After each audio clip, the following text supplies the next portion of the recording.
মাগুরায় বোনের বাড়িতে গিয়ে ধর্ষণের শিকার ৮ বছরের শিশু আসিয়ার মৃত্যুতে শোক নেমে এসেছে সারা দেশে। সামাজিক অবক্ষয়ের চিত্রটা সামনে নিয়ে এসেছে এই মৃত্যু। একটু পেছনে ফেরা যাক।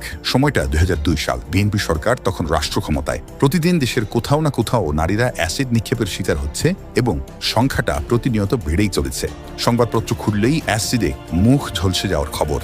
নারীর প্রতি এই সহিংসতা বন্ধে উদ্যোগ নিলেন সে সময়ের প্রধানমন্ত্রী বেগম খালেদা জিয়া। সংসদে আইন পাশ হলো, অ্যাসিড নিক্ষেপের অপরাধ প্রমাণিত হলে শাস্তি হবে মৃত্যুদণ্ড, আর বিচার শেষ করতে হবে ৯০ দিনের মধ্যে।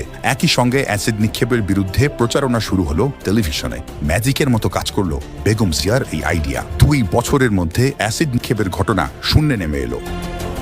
১৯৯৮ সালে ধর্ষণের সেঞ্চুরি করে কেক কেটে উদযাপন করেছিল জাহাঙ্গীরনগর বিশ্ববিদ্যালয়ের ছাত্রলীগ নেতা মানিক।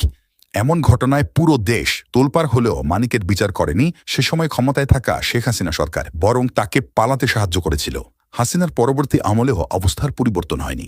২০১৮ সালের ৮ই জানুয়ারি খালেদা জিয়ার একটি টুইট থেকেই সেটি অনুধাবন করা যায়।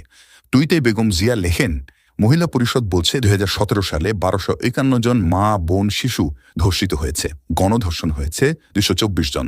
ধর্ষণের পর হত্যার শিকার ৫৮ জন। আইন শৃঙ্খলার এমন ভয়াবহ বিপর্যয় ও নারী সম্ভ্রম লুণ্ঠনের ঘটনায় আমি নির্বাক। এখন প্রশ্ন হলো, অ্যাসিড সন্ত্রাসের মতো ধর্ষণও কি কমানো যাবে? খালেদা জিয়ার মতো শক্ত হাতে উদ্যোগ নিলে সেটাও সম্ভব। নারীদের শিক্ষা ও কর্মসংস্থান তৈরিতেও খালেদা জিয়ার ভূমিকা অনস্বীকার্য।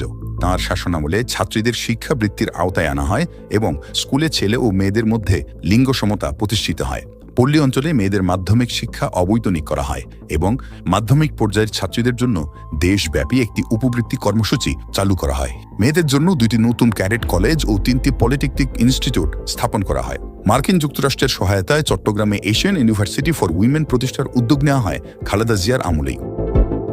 মাগুরার সেই শিশুটির সঙ্গে পশুর মতো আচরণের খবর পাওয়ার সঙ্গে সঙ্গে মেয়েটির পরিবারের পাশে দাঁড়ান বিএনপির ভারপ্রাপ্ত চেয়ারম্যান তারেক রহমান।